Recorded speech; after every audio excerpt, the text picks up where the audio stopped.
नमस्कार। इस समय मैं उत्तर प्रदेश के सुल्तानपुर जनपद में हूँ। नगर पालिका का चुनावी बिगुल बज चुका है। यहाँ वार्ड नंबर 1 से करौदिया कला से उम्मीदवार हैं अमीना बानो जी।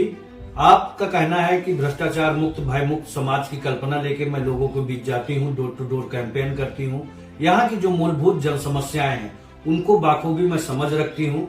मैं एक प्लेयर भी हूँ, आपको बता दूं मैं स्टेट लेवल पे खेलती हूँ, बॉक्सिंग प्लेयर हूँ। और हमारा ये मानना है कि अगर हमारा वार्ड साफ सफाई रहेगी, हमारे वार्ड में सुरक्षा होगा, लोगों को शिक्षा की व्यवस्था अच्छी मिलेगी, तो जाके हमारा वार्ड बेहतर आदर्श वार्ड की जो हम लोग कल्पना करते हैं वो आज पूरा होगा। मैं ये चाहती हूँ कि हमारे यहाँ के जो सम्मानित मतदाता हैं एक लिटरेट और अच्छे व्यक्ति का चुनाव करें, जो जाति संप्रदाय या वोट की राजनीति इस तरह का न करते हो धर्म जाति के नाम पे। मेरा ये मानना है कि मैं युवा हूं और अगर मैं यहाँ से सभासद चुन के आती हूँ तो जो भी यहाँ की मूलभूत जन समस्याएं हैं उनको मैं दूर करने का काम करूंगा। आइए इन्हीं से जानते हैं, अगर आप यहाँ से सभासद चुन के आती हैं किन किन कार्यों को आप तरजीह देंगी। मैडम, आपके यहाँ मैं मोहल्ले में जब टहल रहा था तो लोगों ने बताया कि भैया हमारे यहाँ हाउस टैक्स संबंधित बहुत ज्यादा समस्या है। मैम, आपके यहाँ शुद्ध पेयजल की व्यवस्था समुचित वार्डों में नहीं है। अभी जब मैं आ रहा था तो लोगों ने कहा कि भैया सिर्फ टीडीएस पे होने के कारण से लोग गंदा पानी पीने के लिए मजबूर है, पाइपलाइन में भी गड़बड़ है। अगर आप यहाँ से सभासद चुन के आती हैं तो इन सब कार्यों को किस तरह से देखना चाहेंगे आप? सर, मैं आपके माध्यम से बताना चाहूंगी कि जो आपकी बातें हैं वो बिल्कुल सत्य हैं। और मैं अभी भी ये जो पाइपें आई हुई हैं, खुली पूरी पाइपें हैं, सब लोगों ने दरवाजे के बाहर लगा रखा है, जिससे रोड भी प्रभावित हो रही है, टूट रही है, सारी चीजें हो रही हैं।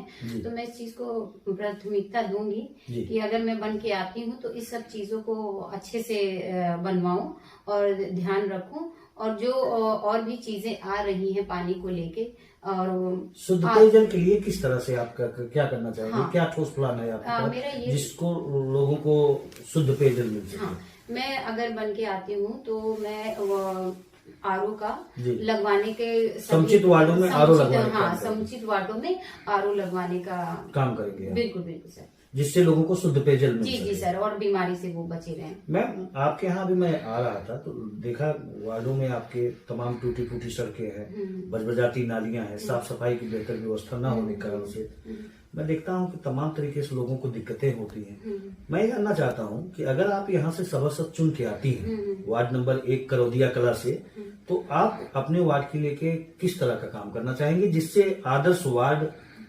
करौदिया कला?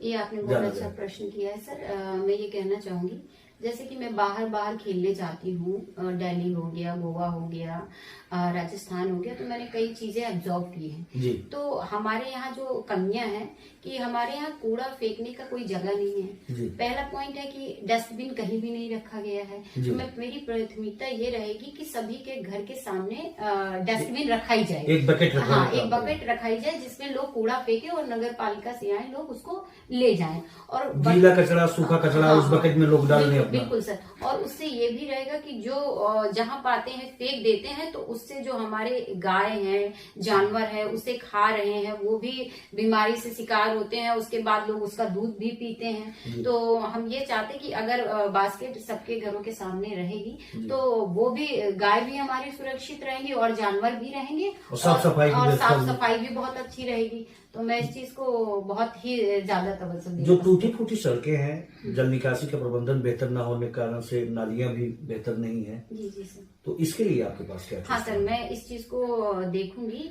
और जब मैं सभासद वार्ड में अपने पूरे समूचे वार्ड का ये प्रॉब्लम है, मैं देखती हूँ कि नालियां बोर्ड की बैठक में, नगर पालिका की बोर्ड बैठक में इस बात को उठाने का काम करेंगे। हाँ, बोर्ड की बैठक में ये मेरा पहला ये रहेगा, क्योंकि जो नालियां आपकी बन रही हैं वो खुली रहती हैं। खुली होने की वजह से मैं मेरा यही रहेगा बैठक में कि मैं वो जो नालियां जो भी बनती हैं, बन रही हैं, अच्छा काम हो रहा है, लेकिन मैं चाहती हूँ कि वो कवर नालियां हो। आपको अगर जब भी सफाई हो, एक बना रहता है जी, स्क्वायर में, चैम्बर, तो आप चैम्बर। उठाइए, आप जी। चैम्बर को उठाइए, आप साफ करिए, फिर बंद कर जी, दीजिए। जी। तो इससे क्या है कि बीमारियां भी थोड़ा कम फैलेंगी और लोग सुरक्षित साफ रहेंगे। सफाई की व्यवस्था Yes, समुचित yes, वार्डों में होगी। जी जी तो सर। सीसी रोड इंटरलॉकिंग जो टूटी फूटी सड़कें हैं उनका भी बनवाने का काम करेंगे आप? बिल्कुल बिल्कुल सर, नया बिल्कुल। नाली नाले की Yes, जल sir, निकासी yes, का sir, yes, sir। जो प्रबंधन करना जी, पड़े, जी, जी। तो इन सब कार्यों को भी किस तरह से करेंगे आप? हाँ सर, बिल्कुल। ये जैसे कि आपने कहा कि हमारे सरकार की है जी सफाई अभियान, जी तो मैं इस चीज को ध्यान में रखते हुए इस चीज का बिल्कुल रखूंगी कि रोड जो भी चीजें टूट रही हैं जहां से भी, हम उस पे देखें और उसको हम ज्यादा से ज्यादा काम ज्यादा करें। से ज्यादा बनवाने की और लोगों की समस्या को दूर करने की कोशिश करें। मैम, शिक्षा नीति पे आपका किस तरह से नजरिया है? शिक्षा पे आप क्या कहना चाहेंगे? हाँ सर, ये आपका बहुत अच्छा प्रश्न है। तो मैं ये कहना चाहूंगी कि जो हमारा अभी भी हमारे समुचित वार्ड में जी। एक है सरकारी है संगमलाल, प्राथमिक विद्यालय, पूर्व माध्यमिक विद्यालय। Yes yes sir. जी तो उसमें बहुत सारे बदलाव की जरूरत है जी कि जैसे कि और प्राइवेट जो होते हैं उसमें फीस ज्यादा होती है, जो और बच्चे पेरेंट्स जो गरीब हैं वो प्रोवाइड नहीं कर पाते, वो नहीं दे पाते हैं। जी तो इसका मतलब ये नहीं है कि अगर वो प्राइवेट में नहीं पढ़ पा रहे हैं तो वो घर बैठ जाएं। जी। नहीं, उनको सरकारी स्कूल में भी पढ़ना चाहिए। हमारी कोशिश रहेगी कि जो भी चीजें हैं, जी मेन क्या होता है, किताबें वही होती हैं, जी पढ़ना छोटा बड़ा ही होता है, ABCD ही होता है। जी आप बस फर्क इतना होता है कि आप प्राइवेट में भेजोगे तो वहां पे किताबों का प्रिंट अलग होगा, बड़े बड़े अक्षर बने होंगे, समझाने का जो ड्राइंग। सबसे बड़ी बात मैडम ये है कि जो आपके प्राथमिक विद्यालय, पूर्व माध्यमिक विद्यालय के टीचर हैं, सब BEd, BPEd, DLEd बढ़िया प्रशिक्षित टीचर होते हैं। बिल्कुल बिल्कुल सर। कॉन्वेंट स्कूल का इतना बेहतर शिक्षा स्तर नहीं है। जी सर। हाँ। अच्छा, उनका जो फीस का मानक है, हम्म, मान लीजिए 4th स्टैंडर्ड का जो फीस का मानक है 500-600 रुपया, बिल्कुल प्लस गाड़ी कन्वेंस हो जाता है। बिल्कुल बिल्कुल तो बिल्कुल सर। अभिभावक तो फीस देने में असमर्थता जाहिर करता है। जी जी बिल्कुल बिल्कुल। तो पूर्व माध्यमिक प्राथमिक विद्यालय को क्या आप मॉडल विद्यालय बनाने का काम करेंगे? जी बिल्कुल। हाँ, ये आपने सही कहा है। तो मैं बिल्कुल इस पे ध्यान दूंगी और जो हमारे अधिकारी होंगे, जो जिलाधिकारी से मिलकर होता है। जिलाधिकारी से मिल के मैं इस बात को कह के जी। उसमें और अपने सरकारी स्कूलों में और बेहतरीन कोशिश और बहुत अच्छा कराने की केंद्रीय पूरी- विद्यालय के हाँ, तर्ज पे मॉडल विद्यालय बनाने की मांग करूंगी उनसे। धन्यवाद। टूडा के अंतर्गत आवास आता है तो उसमें तो भ्रष्टाचार देखने को मिलता है, जी जी सर। तो उसको किस तरह से आप करेंगे? सर, मैं ये देखूंगी कि जिसको उस आवास की जरूरत हो उसी को मिले। जैसे कि बहुत सारे लोगों को मैं देख रही हूँ कि जिनको जरूरत नहीं है जी। उनको भी मिल जा रहा है, और जो जिसको जरूरत है उसको मिल ही नहीं रहा है। तो मेरी पहली प्राथमिकता रहेगी कि जिसको जरूरत हो, जो उस चीज को डिजर्व करता है, उसी को मिले, और मैं उसको पूरी दिलाने की कोशिश करूंगी। मैम, भ्रष्टाचार की जो बात हुई तो उस पर किस तरह से अंकुश आप लगाएंगे? सर, ये इस तरीके से जो डूडा ऑफिस से 2 आवास लाख का- 2.5 लाख 2.5 लाख। लाख रुपए मिलता है, जी। वो मिले, उससे कम 1 रुपए भी ना हो। मतलब 2,50,000 रुपया जो लाभार्थी को मिलना चाहिए, जी। उसमें 2,49,000 नहीं होने देंगे? नो नो सर, बिल्कुल भी नहीं सर। 1 रुपया का भ्रष्टाचार नहीं नहीं होगा। नहीं, बिल्कुल सर, हम उसमें बिल्कुल कमी नहीं। जो उनका है, जो गवर्नमेंट उनको देती है, डूडा ऑफिस की तरफ से 2.5 लाख मिलता है, वो उनको मिलना चाहिए। मिलना चाहिए। मैडम, अभी जब मैं टहल रहा था, लोगों ने कहा कि आपके वार्ड में कई लोगों से हमने बात किया तो उन लोगों ने बताया कि भैया हमारी सबसे अधिक परेशानी हाउस टैक्स संबंधित है। अगर हमारे यहाँ हाउस टैक्स में कुछ कम किया जाता तो हम लोग को काफी राहत मिल जाती। तो मैं आपसे जानना ये चाहता हूँ, अगर आप यहाँ से सभासद चुन के आती हैं वार्ड नंबर 1 करौदिया कला से, जी। तो आप हाउस टैक्स और जलकर टैक्स में किस तरह से कमी करवाने का काम करेंगे?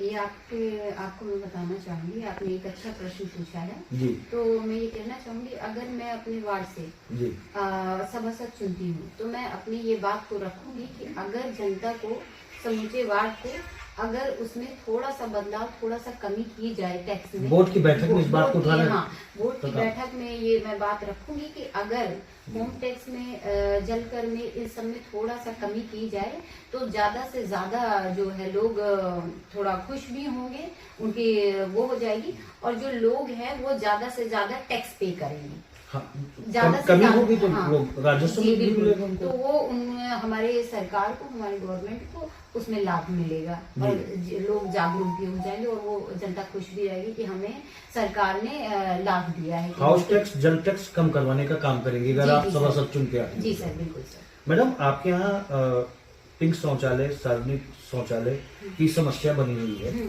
अगर आप यहाँ सभासद चुन के आती हैं तो इन सब कार्यों को किस तरह से करेंगे? हाँ जी सर, आपने ये बहुत अच्छा प्रश्न किया है। मैं आपके माध्यम से बताना चाहूंगी कि जो पिंक शौचालय है और सामान्य जो शौचालय होता है, तो सार्वजनिक जो शौचालय होता है, तो मैं ये सभासद बनने के बाद ये मेरी प्राथमिकता रहेगी कि मैं इस पे ध्यान दूं और ये बनवाऊं, क्योंकि बहुत सारी ऐसी होता है कि पिंक सिर्फ महिलाओं के लिए ही होता है कि वो महिलाएं ही इस्तेमाल करें। और सबसे अच्छी बात उसकी खूबसूरती ये है कि उसमें जो और रहता है, पूरी वातानुकूलित होता है, सारी चीजें उसमें उपलब्ध होती है। चाहे आप सैनिटाइजर ले लीजिए, आप टिश्यू ले लीजिए, जितनी भी चीजें, हैंड वॉश ले लीजिए, सारी चीजें उपलब्ध रहती हैं। और तो मैं इस चीज पे फोकस करूंगी कि सार्वजनिक शौचालय और पिंक शौचालय हो। मैडम, डूडा के अंतर्गत आवास आता है निहित गरीब लोगों के लिए, उसमें से देखने को मिलता है व्यापक तरीके से भ्रष्टाचार।